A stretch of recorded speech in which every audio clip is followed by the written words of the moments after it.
Oke, Assalamualaikum warahmatullahi wabarakatuh. Hari ini kita akan membahas tentang PTS Geografi kelas 10 yang kemarin yang kalian kerjakan di website saya, di website Geovolcan. Kita akan membahas satu persatu. Oh ya, sebelum membahas jangan lupa subscribe dan komentar nama, nomor absen di bawah ya untuk kehadiran. Oke, masuk kelas upload tugas. Ke tugas kelas 10. Nah, ini yang merasa perlu remedi untuk PTS-nya. Kelas 10 1, 2, 3 dan 4 dan 5 yang merasa ingin remedi bisa mengerjakan sekarang. Batasnya sampai hari Sabtu ya. Hari Sabtu tanggal 28. Oke, batasnya sampai hari Sabtu tanggal 28. Oke, sekarang kita bahas yang PTS-nya yang kemarin. Mulai mengerjakan. Namanya saya isi kunci jawaban. Jawaban saja. Kelas terserah. Absen 41. Oke, next. Oke, untuk soal yang pertama.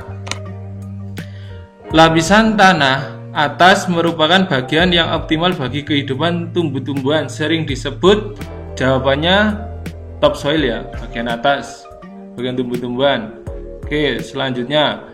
Pembekuan magma yang berlangsung perlahan-lahan ketika masih berada jauh di dalam kulit bumi adalah proses terjadinya batuan.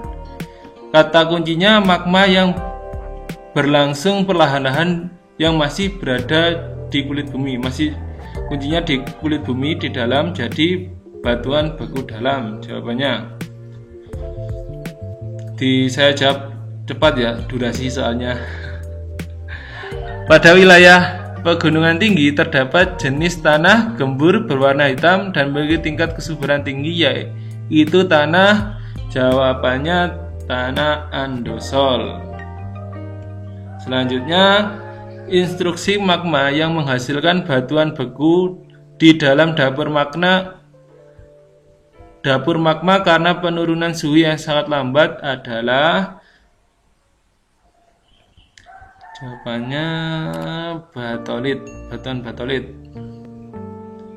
Lanjut, jenis tanah di Indonesia sebagian besar terdiri dari atas mineral gunung api, dinamakan tanah payu, tanah vulkanik. Jawabannya. Selanjutnya, perubahan letak lapisan permukaan bumi yang disebabkan oleh tenaga endogen disebut tenaga endogen, tenaga dalam bumi. Tektonisme. Selanjutnya, batuan asal memiliki peranan penting dalam pembentukan tanah karena batuan asal berpengaruh terhadap kandungan mineral. Oke, selanjutnya. Berdasarkan data dua buah stasiun pengamatan A dan B, diketahui getaran gempa sebagai berikut. Stasiun A, gelombang P pertama tercatat pukul 07.28 menit 25 detik. Gelombang S pertama tercatat pukul 07.30 menit 40 detik. Stasiun B, gelombang P atau gelombang primer pertama tercatat pukul 07.30 menit 15 detik. Gelombang S pertama tercatat pukul 07.33 menit 45 detik. Berapa jarak epicentrum gempa dari stasiun A dan B? Kita hitung dulu. Ya, ini soalnya yang tadi kita hitung. Yang ini 072, kan rumusnya Jas sama dengan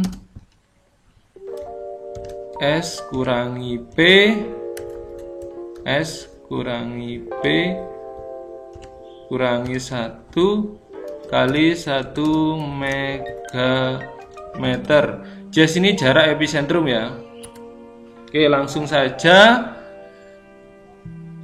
Yang A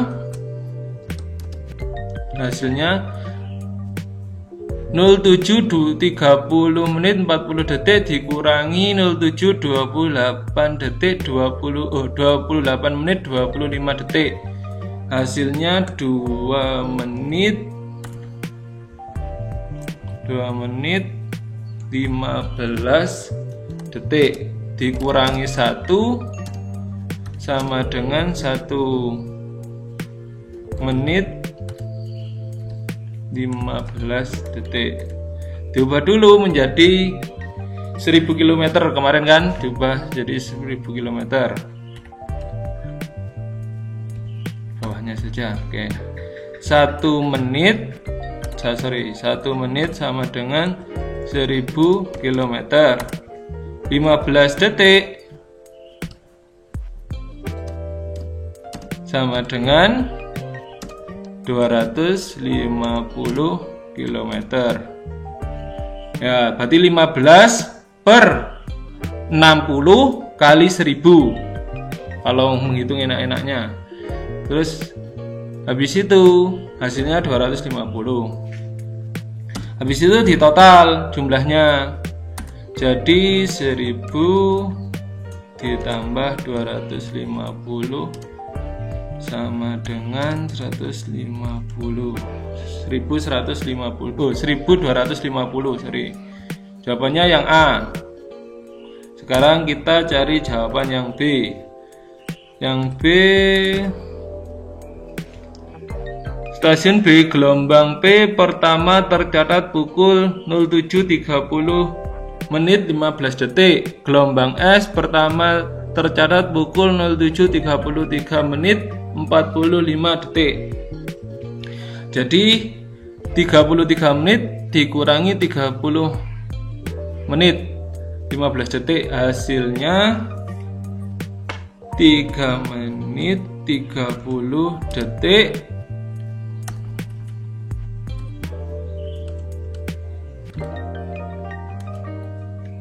30 detik dikurangi 1 sama dengan 2 menit 30 detik. Nah, 2 menit 30 detik dijadikan kilometer dulu.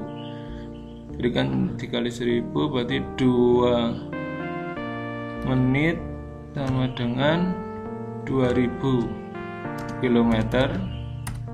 30 detik sama dengan 500 km. Nah, 1 megameter sama dengan 1000 ya. 1 megameter itu sama dengan 1000 km. Oke, sekarang di total 2000 ditambah 500 sama dengan 2500.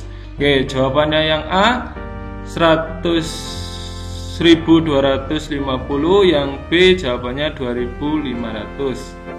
Masuk ke soal. Jadi jawabannya berapa jarak epicentrum gempa dari stasiun A dan B? Kata kuncinya A dan B. Jawabannya ini. Masih banyak yang kejebak di yang C ini. Ya, jawabannya yang A. Oh, sorry, yang C, yang E ini 1250 km dan 2500 km. Lanjut ke soal berikutnya. Pernyataan yang benar tentang lapisan stratosfer, lapisan nomor 2 dari lapisan atmosfer. Jawabannya lapisan yang mengandung gas ozon. Oke. Kemarin sudah kita bahas waktu di kelas ya. Setiap lapisan, ciri-cirinya dan manfaatnya. Untuk lapisan stratosfer, lapisan yang mengandung gas ozon. Oke, lanjut. Perhatikan pertanyaan berikut. Ini pernyataan sebenarnya. Oke, nomor 1, terjadinya pembentukan dan perubahan cuaca seperti angin, awan, hujan, dan lain-lain. Nomor 2, kandungan unsurnya yang didominasi oleh unsur nitrogen dan oksigen. Nomor 3, merupakan lapisan yang mengandung air. Pernyataan di atas merupakan ciri-ciri lapisan troposfer, eksosfer, ionosfer, stratosfer, mesosfer. Jawabannya lapisan troposfer ya, yang paling bawah, yang bisa dihidupi oleh manusia, hewan, dan tumbuhan. Langsung next. Oke. Gempa bumi yang ke dalam episentrumnya mencapai 70 km termasuk dalam gempa bumi dangkal. Ini ada di LKS. Cuma saya ubah angkanya saja. Banyak yang kejebak jawab yang A. Jadi jangan hafalan, jangan hafalan. Kemarin sudah kita bahas. Ini saya cuma ngubah angkanya saja. Jawabannya dangkal ya. Di bawah 100 km. Lanjut. Usaha pelestarian tanah dengan cara menanami lahan menurut garis kontur sehingga perakaran dapat menahan tanah disebut kontur farming. Sudah kita bahas kemarin di kelas waktu bahas LKS. Selanjutnya, naiknya suatu daratan sehingga permukaan laut mengalami penurunan merupakan akibat proses epirogenesa negatif. Oke, pertanyaan untuk kalian. Gue dijawab di kolom komentar ya. Apa bedanya epirogenesa negatif dan epirogenesa positif? Jawab di komentar. Jangan lupa nama, nomor absen, dan kelas. Oke, lanjut ke soal berikutnya. Terbentuknya lipatan dan patahan seperti yang ada sekarang ini adalah karena adanya pengaruh gerak epirogenesa. Ada di LKS juga, kemarin sudah kita bahas.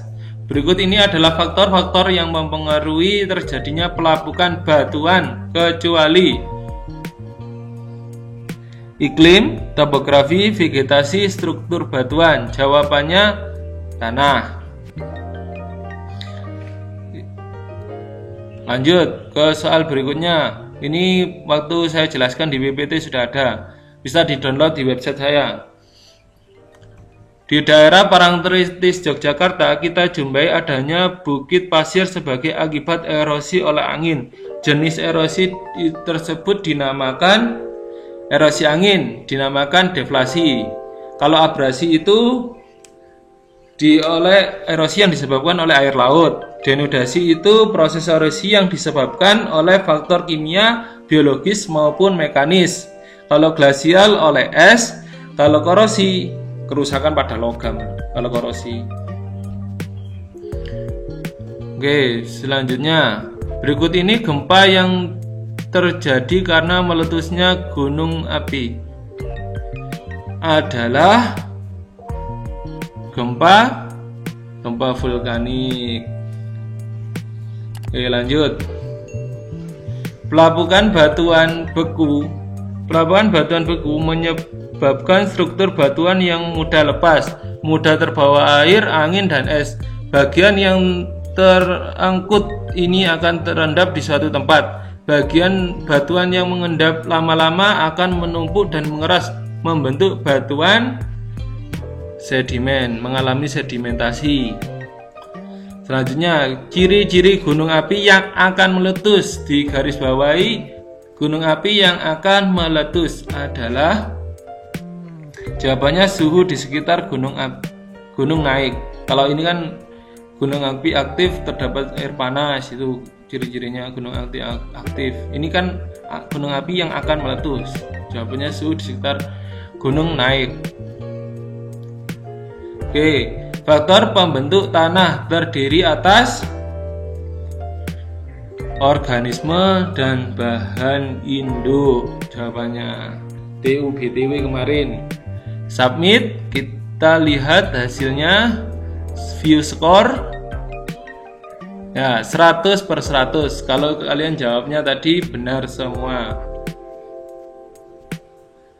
Oke, saya akan mengingatkan yang merasa butuh PTS, butuh remedi untuk PTS, bisa mengerjakan di tugas kelas 10, mulai mengerjakan remedi PTS semester genap. Oke. Ini silahkan mengerjakan yang belum PTS. Oke, kurang lebihnya saya mohon maaf. Jangan lupa untuk subscribe channel saya dan komentar di bawah. Wassalamualaikum warahmatullahi wabarakatuh.